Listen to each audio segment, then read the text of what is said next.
Assalamualaikum warahmatullahi wabarakatuh. Kembali lagi ke channel Alfilm. Kali ini saya akan menceritakan sebuah manhwa atau manga yang berjudul Menantu Nomor 1 Zaman Kuno. Siapkan kopi dan wudhu Anda, atur posisi yang nyaman dan gak usah lama-lama, mari kita mulai ceritanya. Orang-orang di belakang Lin Wei berkata, Su Wuzu benar-benar tidak tahu malu kalau bukan karena ayah mertuanya. Ia pasti sudah mati dari dulu. Lin Wei tak pikir panjang langsung menyerang Su Wuzu. Su Wuzu yang melihat itu berkata, astaga, kejam sekali, baru bertemu langsung mau membunuh orang. Lin Wei yang mendengar itu tidak memperdulikan, ia masih tetap menyerang. Dengan mengayunkan pedangnya, pedang Lin Wei pembelah meja dan hampir mengenai burung milik Su Wuzu. Lin Wei mendekat sambil mengeluarkan aura intimidasinya. Su Wuzu yang melihat itu berkata, jika ada masalah mari kita bicarakan, tenanglah. Lin Wei tidak mendengar ucapan Su Wuzu. Ia masih mengayunkan pedangnya ke arah kepala Su Wuzu sambil berkata, mati kau. Su Wuzu sambil menutup matanya, ia refleks mengangkat tangan dan tidak sengaja menangkap pedang milik Lin Wei. Kemudian tiba-tiba dari tangan Su Wuzu muncul sinar merah kemudian menghisap pedang milik Lin Wei. Lin Wei kemudian terjatuh. Ia kemudian kebingungan sambil melihat gagang pedang yang sudah tidak ada pedangnya. Tiba-tiba muncul aura merah dan mangkok reinkarnasi. Su Wuzu merasakan ia menembus level 1. Su Wuzu kemudian berpikir orang tua itu ternyata tidak berbohong. Bahwa mangkok reinkarnasi dapat menyerap logam untuk menaikkan level. Lin Wei lindungi kemudian bangun lalu menarik keras Su Wuzu. Ia berkata, bocah, kau kemanakan pedangku? Su Wuzu ia kemudian berkata dengan wajah yang sangat percaya diri. Jika kau mencari pedang, pergilah ke neraka sana. Lin Wei yang mendengar itu kebingungan. Su Wuzu kemudian menghajar Lin Wei sampai kapan entar keluar dari rumah belut imperial. Tidak sampai di situ. Su Wuzu berkata, jika aku tidak memukulmu sampai babak belur, kau takkan pernah tahu telah mengganggu orang yang salah. Su Wuzu kemudian menghajar Lin Wei sambil berkata, yang ini karena kau berani bekerja sama dengan Lin Qingqi untuk mencelakakanku. Dan yang ini karena kau terlalu jelek. Dan yang terakhir ini karena kamu, Yang Wei. Terdengar seperti impoten, merusak telingaku. Yang Wei tidak terima karena telah dihajar habis-habisan oleh Su Wuzu. Ia berkata, dasar licik, beraninya menyerang diam-diam. Su Wuzu tidak mendengarkannya, selalu menginjak kepala Yang Wei. Su Wuzu berkata, seseorang pernah berkata pemenang akan menjadi raja, tidak ada yang peduli bagaimana proses nih. Su Wuzu kemudian mengepalkan tangannya sambil memasang wajah yang menyeramkan. Su Wuzu kemudian menghantam kepala Yang Wei sampai terbenam di tanah. Yang Wei akhirnya tamat. Orang-orang yang melihat Su Wuzu dapat mengalahkan Yang Wei dengan mudah mereka terkejut. Orang-orang itu berkata, sejak kapan Su Wuzu menjadi sehebat ini? Tidak bisa dipercaya, dia dulunya lemah dan sekarang menjadi sahabat ini. Su Wuzu yang mendengar itu lalu tersenyum. Mudah tertawa, hahaha, akhirnya aku bisa membalaskan dendamku. Tiba-tiba ada seseorang yang memanggil Su Wuzu dari belakang. Su Wuzu yang mendengar suara itu ia merasa tidak asing. Kemudian ia menengok ke belakang yang berkata, ayah mertua. Ayah mertua Su Wuzu kemudian menatap Su Wuzu sambil mengeluarkan aura mendominasi. Lalu ayah mertua berkata, wadah Su Wuzu. Kau masih ingat bahwa aku ayah mertuamu? Orang-orang yang melihat Su Wuzu dihampiri oleh ayah mertuanya berkata, hahaha, Su Wuzu, abis kau kali ini. Keluarga Qin adalah salah satu 3 keluarga besar di kota Lin'an. Kalau bukan karena kepala keluarga Qin memperdulikan perjanjian pernikahan dengan keluarga Su waktu itu. Mana mungkin menikahkan anak perempuannya sendiri dengan makhluk tidak berguna sepertinya. Su Wuzu yang melihat ayah mertuanya sepertinya marah. Ia lalu berkata, itu ayah mertua. Kalau aku bilang aku datang ke rumah belut imperial untuk makan, kau percaya tidak? Ayah mertua yang mendengar Su Wuzu berkata seperti itu ia lalu marah. Sambil berkata, ruang belut imperial itu tempat apa? Kau kira aku tidak tahu? Waktu itu, ayah mertua yang hampir keceplosan tentang dirinya yang juga pernah masuk ke situ. Su Wuzu yang mendengar itu lalu tersenyum sambil berkata, apa ayah mertua, sambil memasang wajah yang agak aneh. Ayah mertua yang dengar Su Wuzu perkataan lalu menamparnya sambil berkata, jangan omong kosong kau di sini. Muka keluarga Qin sudah kau permalukan sampai habis-habisan. Aku juga mau masih menggali masalahku dan mempermalukanku. Orang-orang yang melihat itu berkata, hahaha, ternyata kepala keluarga Qin juga punya selera. Orang lain berkata, siapa yang tidak tahu, sebutkan kepala keluarga Qin dulu. Angin puyuh kecil di ranjang. Ayah mertua yang mendengar perkataan warga ia pun malu sambil menutup mukanya dengan telapak tangan. Sambil bergumam sialan orang-orang ini malah membongkar aibku yang dulu. Tiba-tiba terdengar suara yang berkata minggir semuanya. Lalu terdapat seorang perempuan yang berjalan menghampiri Su Wuzu. Perempuan itu ialah Qin Qingmou istri Su Wuzu. Su Wuzu yang melihat istrinya sangat cantik. Ia lalu menangis sambil memukul-mukul tanah sambil berkata, sialan orang ini dulunya otaknya seperti apa cantik ini tidak mau tidur dengan pelacur parah sekali. Dan terlihat seorang peramal yang berkata, aku berani bertaruh kali ini Qin Qingmou dia akan membatalkan pernikahannya. Jika tidak aku berani bertaruh memakan tahi di sini. Orang di belakang peramal itu juga berkata, Cui. salah begini orang yang punya mata juga tahu. Tidak perlu bertaruh. Qin Qingmou lalu menatap Su Wuzu. Kemudian mendekat tidak disangka ia malah menanyakan keadaan Su Wuzu. Orang-orang yang melihat itu contoh kaget lalu berkata mana mungkin. Qin Qingmou tidak menghajarnya. Su Wuzu yang melihat kepedulian Qin Qingmou. Ia berpikir ini lumayan juga ternyata dia baik. Qin Qingmou menatapnya sambil berkata, kenapa kau tidak bicara? Su Wuzu yang mendengar perkataan Qin Qingmou. Ia lalu menempelkan kangen istrinya ke pipi Su Wuzu. Sambil berkata awalnya agak terasa sakit setelah melihat istriku yang cantik sakitnya pun menghilang sambil tersenyum. Qin Qingmou, yang mendengar gombalan Su Wuzu ia lalu menarik tangannya. Orang berkata kalau tidak ada apa-apa lagi. Kalau begitu ikut aku pulang. Dengan wajah yang memerah. Orang-orang yang melihat tingkah pasangan suami istri itu berkata, Cui. Qin Qingmou ternyata memaafkannya. Padahal ia sudah dikecewakan tidak kusangka dia benar-benar berjiwa besar. Di saat Su Wuzu dan Qin Qingmou berjalan tiba-tiba ada yang menghentikan mereka berdua. Orang itu bernama Xie Guangping. Guangping datang-datang untuk mencari Su Wuzu. Ia lalu menghina Su Wuzu dengan berkata, hai sampah apa kamu hanya tahu bersembunyi di belakang wanita. Su Wuzu yang mendengar itu lalu mendekatinya sambil menyentil topinya. Hai kau manis sekali kau sepertinya kau menambahkan istriku, dengan tatapan yang tajam. Guangping berkata nggak usah banyak bicara di sini pertandingan keluarga besar 1 bulan lagi akan dimulai. Kau berani tidak menerima tantanganku. Guangping kemudian tersenyum sambil berkata kalau kau kalah harus menceraikan Qin Qingmou. Su Wuzu yang mendengar itu lalu memegang bahu Guangping. Sambil berkata aku Su Wuzu tidak akan menjadikan seorang wanita sebagai bahan taruhan. Tapi aku terima tantanganmu. Karena semua orang yang mendambakan istriku harus mati sambil menatapnya dengan tajam.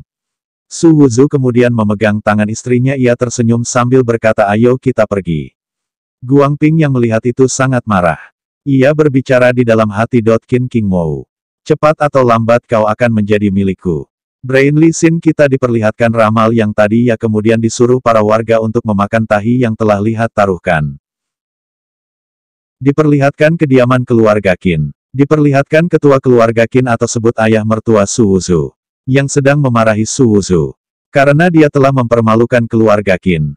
Su Wuzu kemudian berkata, ayah mertua, kau tenanglah dulu aku pasti akan berusaha. Untuk membanggakan keluarga Qin. Dengan ekspresi yang sangat percaya diri. Namun di dalam hati Su Wuzu berkata, sekarang aku punya mangkok itu. Tunggu aku berlatih beberapa waktu.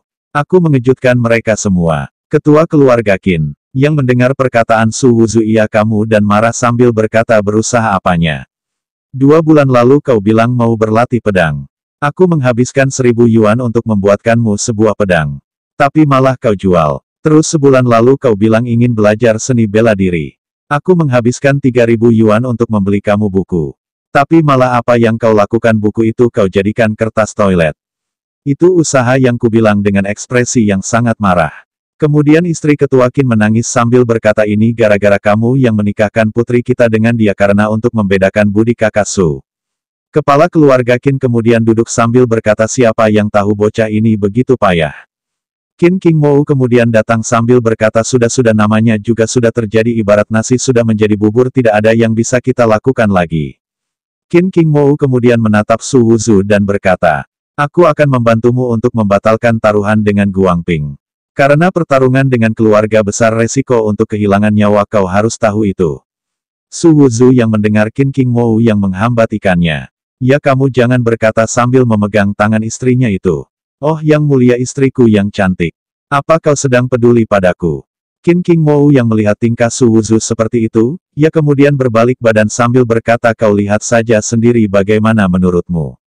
Sambil pipinya mulai menyerah. Su Wuzu yang melihat istrinya mau pergi, ia berpihak tunggu istri. Ia kemudian mendengar sesuatu dari belakangnya dan merasakan aura yang sangat kuat. Su Wuzu kemudian berbalik badan lalu berkata, ayah mertua, kalau ada minta apa untukku, dengan wajah yang penuh keringat dan gemetar. Ayah mertuanya berkata, mulai hari ini, kau harus tidur di kodam tanpa seizinku. Bola keluar dengan berteriak. Su Wuzu yang melihat ekspresi ayah mertuanya yang sangat marah, ia kemudian kabur sambil berkata, ayah mertua dan ibu mertua, aku pergi dulu. Kemudian ayah mertua menghela nafas sambil berkata dengan istrinya, sekarang keluarga Mao dan Li sedang mencari petarung yang memiliki pedang agar bisa membuat pedang yang memiliki rok pedang. Su Wuzu tidak hanya payah, tapi kalau mencari cara menghadang keluarga Qin, kita pasti akan habis. Istri ayah mertua membalas, tidak tahu mereka dua keluarga dapat dari mana petarung yang mempunyai roh pedang itu. Su Wuzu dari luar menguping pembicaraan ayah mertuanya itu, dia kemudian kebingungan apa itu pedang. Su Wuzu kemudian terdiam, selalu mengingat ia pernah diberikan golongan pedang kematian yang diberikan oleh orang tua sebelum mati, sepertinya memiliki roh pedang. Aku tidak tahu entah bisa membantu keluarga Qin atau tidak. Su Wuzu melihat ada beberapa orang yang menerobos masuk kediaman keluarga Qin. Orang-orang yang melihat itu berkata, apa-apaan ini? Di kota Lainan, ternyata ada yang berani menantang keluarga Qin juga. Orang satunya berkata, kau tidak tahu keluarga Mao dan Li ingin membeli bisnis senjata keluarga Qin. Kepala keluarga Qin, yang mendengar ribut, ia kemudian keluar sambil berteriak. Siapa yang berani menerobos masuk kediaman keluarga Qin? Orang yang menerobos kediaman keluarga Qin ialah kepala-kepala keluarga Mao bernama Mao Zhen, dan kepala keluarga Li bernama Li Wangfeng. Mereka berdua datang untuk membahas bisnis senjata yang dimiliki keluarga Qin.